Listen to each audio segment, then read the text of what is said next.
Hello! Another day, another mini vlog dito sa aking munting bahay. At samahan niyo ako mga mare sa ganap ko sa aking buhay ngayong araw. Pagkabangon ko kaninang umaga ay naghanda na ako kaagad ng almusal ng mga bata. Nagpainit ako ng kanilang choco dahil yan ang favorite nilang inumin tuwing umaga. Sa sobrang favorite nila yan ay pinapapak na rin nila kaya wala pang isang linggo ubos na. Ay Diyos ko dahil.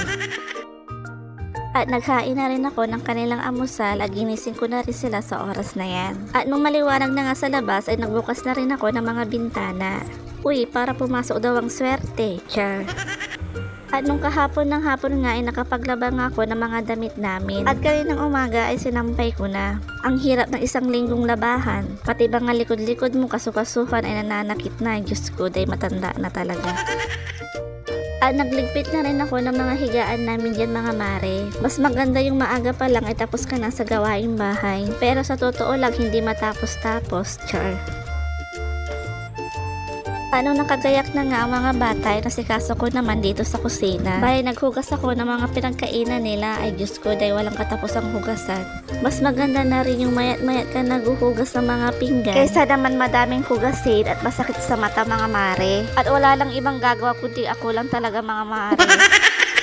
At masarap naman talaga sa pakiramdam na nakikita mong malinis at walang hugasin sa kusina. Ay, daig mo ba nakajakpad sa loto, char. Anyway mga mare, grabe ang sobrang init ngayon dito sa amin. Pagpatak pala ng alas 7, akala mo alas 9 na sa init. Kaya hapon ako naglaba kahapon. Tapos kaninang umaga ko lang sinampay mga mare. Dahil kung umaga ako maglalaba, ay Diyos ko, de abutin ako ng tanghali. Sobrang init talaga sa labas. Kaya mag-ingat tayong lahat mga mare. Kaya inom lang tayo lagi ng tubig mga mare at huwag muna tayong lumabas ng bahay pag alam nating mainit na. Saka na lang tayo makipagmaritisan pag alam natin tag-ulan na. Ay, charis. Anyway, sa dami-dami ng sinabi ko ay hindi pa rin ako tapos maghugas ng pinggan. Ay, ano ba to? Itatry natin magdiliblang mga mare dahil naminis na ako ng mga marites dyan. Hinahanap-hanap na nila yung mga video ko araw-araw, yung mga ganap ko sa buhay. Ay, charis.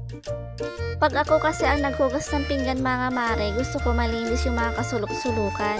Dahil kasi dito sa amin ay madami talagang langgam.